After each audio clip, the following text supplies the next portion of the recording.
ungayidlulisi information enga verifyiwe.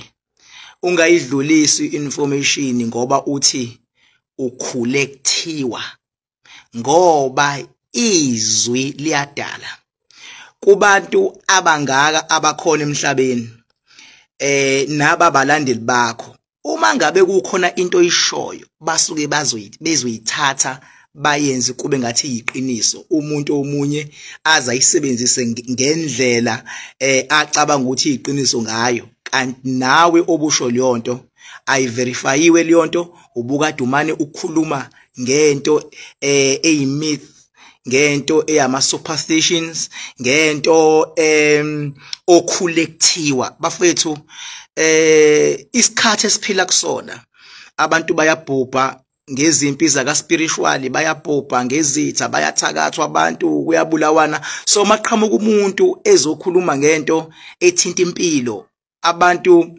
bavele bafune ukuyithatha leyo nto ngoba umuntu usuke ebona ukuthi ish nakhu isiphendula. Uyabona nje, angifuni uqamba amanga, ngiphatheke kabi ngokuzwa uDr Khehlelezi eqamba amanga kuhlaza mfethu and isono lamanga akhe waqamba amanga, uthi waqamba bese ugcina uyikholwa wayiwena ukuthi lento oyikhulumayo amanga, ugcina ubone ngathi uthi iqiniso. And isono ukuthi kulabo bantu khona abantu abasuke bekwabalandeli befa la ufa khona. Isono ukuthi nabo basuke bezobona ukuthi amanga lawa kodwa bese bekusupport right or wrong kunjalo. Qamba amanga abukhulu umzo lapha ekuthiwa ngokwami nje mina kuthiwa benguyena nje. Khona ezinye izinto othi mawusubothi ukhuluma into ongayazi, kufuna uvume ukuzehlisa, uvume ukuthi cha la nawe uthe ukudideka, uxolise nje kubantu ngoba into yokuxolisa. Ukhumbule masokhuluma ngodaba olithinta ama-albino, sithinta la silandelwa odokotela, silandela ama-politicians, silandelwa abantu abafunde phesheya kwezilwandle, abantu abafunde eNingizimu Afrika, abantu abahlakaniphile, abantu abayi-understanda kahle indaba yokwakheka komuntu kulomhlaba esikuwona. So uyacabanga ke bengabe uzothi usuka usafuna ukuthenjwa, uqambe amanga umuntu ohlakaniphile ozokwazi ukwazi ukubona ukuthi ayingeke amanga ke laba, ngoba ngeke siqamba amanga. Khona odokotela abasenior, khona odokotela abasama junior, khona abasakwi training abazazi kahle lezi zinto. Yiyo lento eyenza ukuthi ithi inyanga mayikhuluma into engekho bese kuzothi labantu abahlakaniphile nabasemandleni bese bengabaza zonke inyanga kuthi hayibo lento ayisho leyo muntu amanga nje, buka lento yenzeka kanjani. Uyabona? So nje bafethu ngicela ningikholwe kuumsebenzi wami ukuthi ngivikele abantu, kuumsebenzi wami ukukhuluma iqiniso. Ngizwane ngithola amandla, ngavuma ukuthi abantu ngiyobamela. Ukukhuluma kanje kuyingxenye yomsebenzi wami, ukukhuluma kanje kuyingxenye ngoba kukona konke ngavuma ngoba izwi lilodwa liyaphilisa. Ingakho kukhona ama motivational speaker, umuntu athi bekhulumile bukhona abantu abaphilayo ngemotivation. Ingakho kukhona amasonto umfundisi athi beshumayelile baphila abantu kukhulunyiwe. Ingakho kukhona ama counselors kuthi bengabuso ufika khona unenkinga ukhanselishwe ngomlomo bese uyaphila. Izwi lilodwa liyaphilisa bafowethu. Sengithi nawe la ukhona lento engizoyisho, it's nothing but the truth ngendaba ethinta ama-albino. Bafethu ayikho into ekuthiwa i-albino mase kumele idlule emhlabeni ukuthi iyanyamalala bafethu. Ayikho leyo nto bafethu, izinto ebeyikhulunywa futhi emakhaya, zikhulunywa ogogo nomkhulu nabo futhi bezwe ngoba kukhulunywe komunye umuzi nani miningi imingcwabo esengayibona mina kungcwatshwa abantu abane-albino. Miningi cabanga ke makusuka umuntu onabalandeli azokhuluma umsangano mase kuba khona abantu abazofuna ukuyisupport. That is why ngithi mina la ayikho into ekuthiwa albino mangabe ilale nawe izothatha inhlanhla.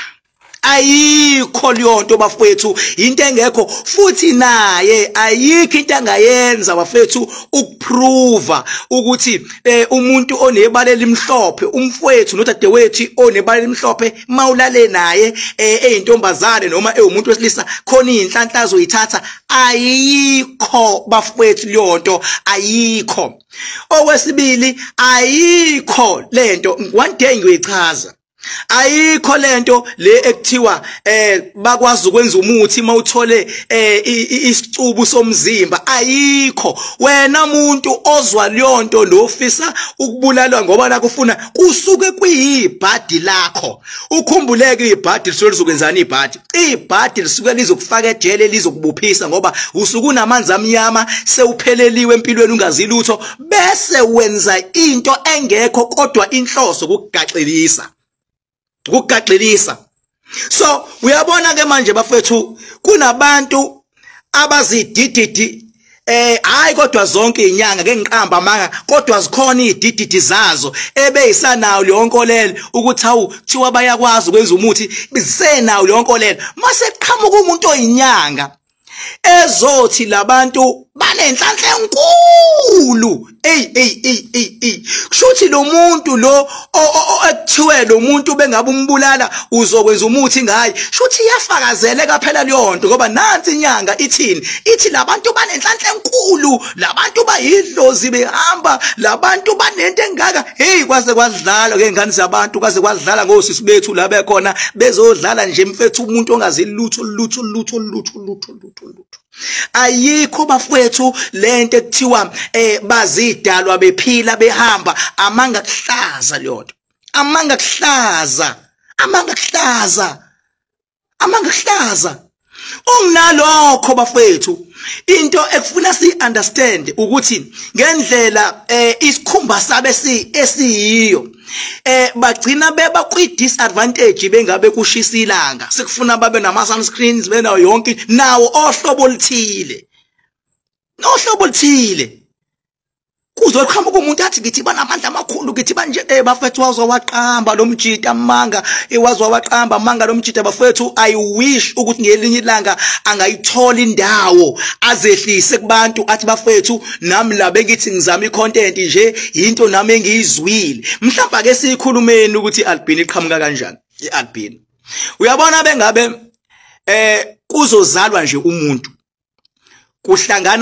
kuhlangana indoda nowesifazane yabo so indoda inama genes nowesifazane unama genes uma ngabe indoda izoba strong enganeni kune gene ebizwa ngedominant gene eveza ama features endoda kulengane it's a dominant gene kumele nje kube lawo ma gene akwazi ukuletha ingane emhlabeni mangabe kube umama obe strong kube idominant gene kamama because ingane inama features kamama mangabe ingane inama features kababa idominant gene kababa leyo kumele kube njalo nje yabo bese ayikho ke bafethu into engenawo ama challenges kuyenzeka uthola ukuthi ama genes endoda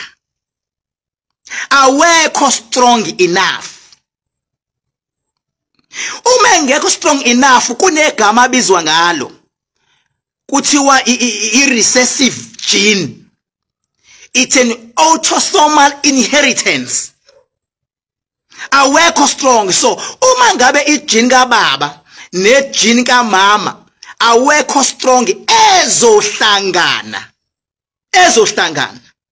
futhi kuhlangana ama genes ekababa ayikho strong ekamama ayikho strong uma ngabe hlangana lama gene yini into ezophuma ima ezoba namandla ngoba esehlangene futhi asekwazi ngoba sekuhlangene igene kababa lekamama ima ekwazi ukuba dominant ngokuthi isize iba dominant ngoba sekuhlangane i-recessive gene kamama ne-recessive gene kababa ebizwa nge-autosomal gene ngoba sekuhlangane wona ima ezoqala ke manje enzini akwazi ukuba namandla okukhiqiza ingane ngokuthi vele ahlangane engekho strong sekuzoba nama challenges ukuthi ingane izobukeka kanjani. Sekuzoba nama challenges manje ukuthi ingane ke manje nake izobukeka kanjani. And ngokuthi kuhlangana ama genes awikhe kababa nekamama ukuze kuphumele ingane, then sekuzoshoda into ipigment ebizwa ngemelanin seyizoshoda ke manje. Isho ukuthini imelanin? Isho ukuthi njengamanje mangabe umuntu njengedark kanje, imelanin eyenze ukuthi ngikwazi ukubanje. Uyabo? Mawubona umuntu more darker, imelanin eyenza ukuthi abe more darker. Because kuvele hlangana ama genes angekho strong iyashort ipigment yemelanin, okusho ukuthi sekwenzakalani sekugcina kunalesa skin sekuphuma in lapha sekuphuma albino because kushoda imelanin. And into emnandi ama albino awaqhamuki kuma blacks phela. Even abelungu inqwaba ama albino abelungu inqwaba kodwa inyona ziyazi lonto bacathi into umuntu omnyama indaba yealbino inqwaba ama albino abelungu. Umehluko kunzima ukudifferentiate because vele abelungu nakubona banayo ichallenge yemelanin nabelungu inqwaba. Ingakho bafice abelungu behlele ebhishi berelaxele beyigcobele lokhuza nama sunscreens benza yonke into nakubona iyashoda imelanin. So nathi bafethu angazi lento ngizoyichaza kanjani ukuze uyi understand. Lento is not about Isihlasele nani, it's about abantu abawu2 abahlanganile bahlangana kune yazi madoda ish. Uyabona umuntu ehlakaniphile la ekhona uzongizwa. Buka ke manje into eyenzakalayo. Ukukhuluma budedengu sekuvela ukuthi akahlakaniphile kangakanani. Because mawuthi udoctor umelaphi izinto enje kumele ube neaccess kwentweni enje ukuthi umuntu uze uthi uyamlapha uze uthi uyamnqobela kahle kahle umuntu wakheke kanjani. That is why mina ungangibuza noma engayiphi engele ngizokwazi ukuphendula ngoba ngiyinkosi emhlabeni ngiyindodana emazulwini. Ngiyindodana emazulwini. Ingakho ubafica abanye besebenze emafamily bama albino, abanye bayacula, abanye bayahaslishela, abanye because siyafana mfethu, siyafana. And ibhlungu into umuntu ozibeqamba amanga akhe bese ezodidisa community athi nami nginayo ingane yealbino. Isho ukuthini ukuthi unengane yealbino? Ngoba mina ngazomalume behlukumeza izingane abayizalayo ngamazwi sometimes nangenduku kwesinye isikhathi nangocansi. Ngazobaba behlukumeza oma beingane abayizalayo. Uma uhlukumeza uma wengane automatically ingane iyahlukumezeka. Lamazwi lawa akhishwa ile ndoda aze athi nami nginengane ealbino, lo ngane la ikhona already nayo iyahlukumezeka leyo ngane. Noma wayo futhi le khona uyahlukumezeka ukuthi ingane yami kade madoda kohamba ivele inyamalale into engekho uhlukumeza uzuhlukumeze ngisho ingane oyizalayo. Ungathola ukuthi uma wayo leyo ngane la ekhona unaye nje wavela waxhashazwa nje uhluhlele ekhala la ekhona unenkinga la ekhona ngoba yindaba ukuthi nje umuntu aze athi nginengane yealbino lokho kukodwa it's not appropriate. It's not appropriate.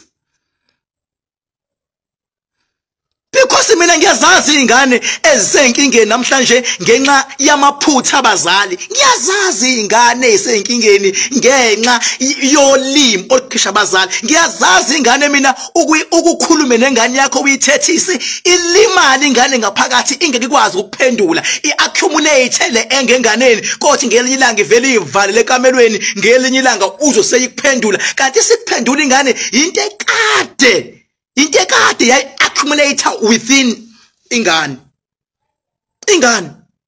Because mawuthi hayi nami nginengane albino futhi wonke umuntu manje ufuna kuhambe kubheka leyo ngane esikoleni manje sethi hayi uwe lo bekuthiwa uyialbino uwe kuthiwa uyialbino sizubaba wakhe uthi une albino bafethu ngeke